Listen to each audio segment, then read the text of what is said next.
everybody. I'm Brittany Lewis, a breaking news reporter here at Forbes. Joining me now is my colleague, Forbes staff writer, Zach Everson. Zach, thanks so much for joining me. Thanks for having me back, Brittany. Always a pleasure.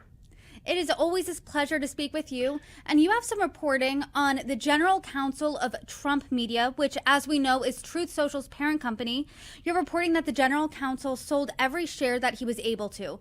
And in total, this was worth about $500,000.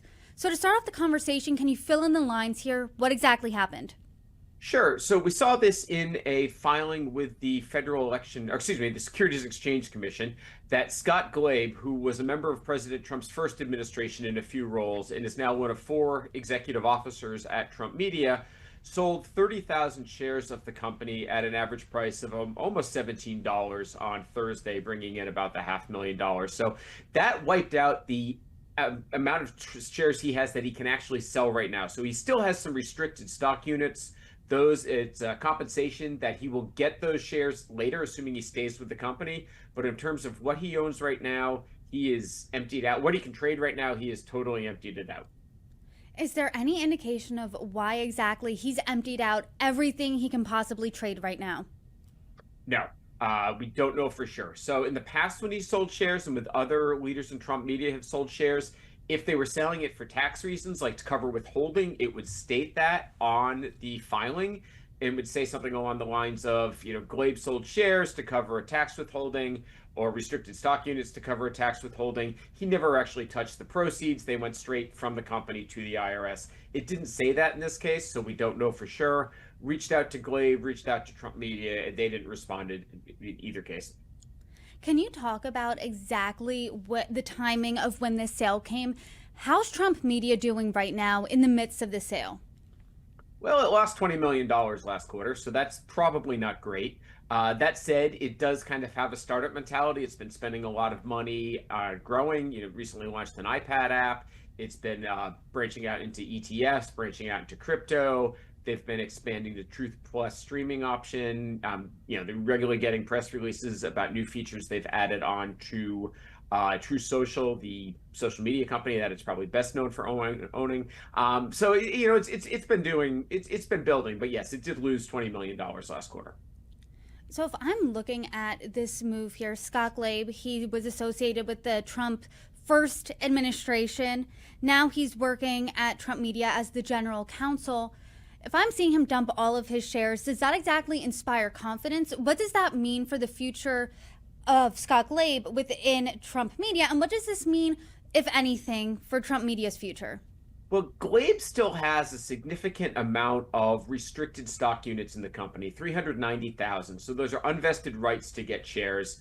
So he certainly still does have his, financial well-being tied up to the company. If he were to leave the company, he would not get most of those, most likely. So that would be, a reason for him to stay. As for whether he's, we don't know. We don't know what he's thinking on the company. We don't know if it just, hey, it's time to write a tuition check for college. Let's take care of that. You don't know exactly why someone might be selling shares.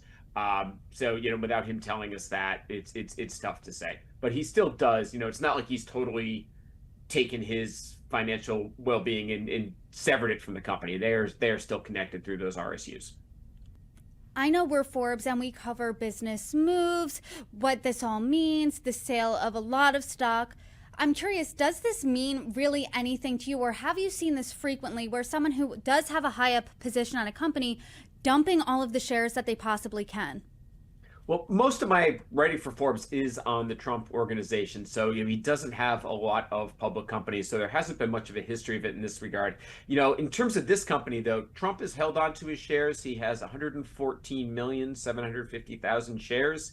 He has not traded any of them. Devin Nunes, the CEO and president, former congressman from California, he has only sold shares to cover tax withholding. So he's still in on this. We have seen Eric Swider, who was the CEO of the SPAC that merged with Trump Media, bringing it public. He has sold most of his shares. He and Glabe are the only two, though, that we've seen sell those shares. So it's tough to say exactly, what the thoughts are with this. You will read news stories where they'll say, this such and such executive is showing confidence in the company, and he went off and bought these shares on the open market. He thought the company was undervalued and he's putting his own money in there. We haven't seen that with Trump Media. There's no indication that any of these people who are executives and would have to file with the Securities and Exchange Commission if they were buying shares. There are no reports of any of them buying shares on the public market. So, read into that what you will. And like you said, a lot of your reporting does cover Trump Media, and that's what a lot of our conversations entail. What specifically are you looking out for them when it comes to the next moves within Trump Media? Yeah, it's a great question. So they're branching out from Truth Social. I mean, that's what they originally launched to be the parent company of Truth Social, the social media app and platform where we all get to hear, President Trump, post multiple times a day. That seems to be the biggest draw for it. But right now, that's just really become a side hustle for the company. It's developed a crypto reserve. It's launching ETFs. It's expanding its Truth Plus streaming platform. So I'm really interested in ways they're looking to monetize this company beyond Truth Social. Truth Social itself doesn't seem like it brought in a lot of money for the company. So it'll be interesting to see what other avenues they take if they decide to even add more to their current crypto reserve. Well, there's certainly, per usual, a lot to look out for when it comes to Trump Media, and I'm already looking forward to our next conversation. Zach Everson, thanks so much for joining me. Thanks for having me back.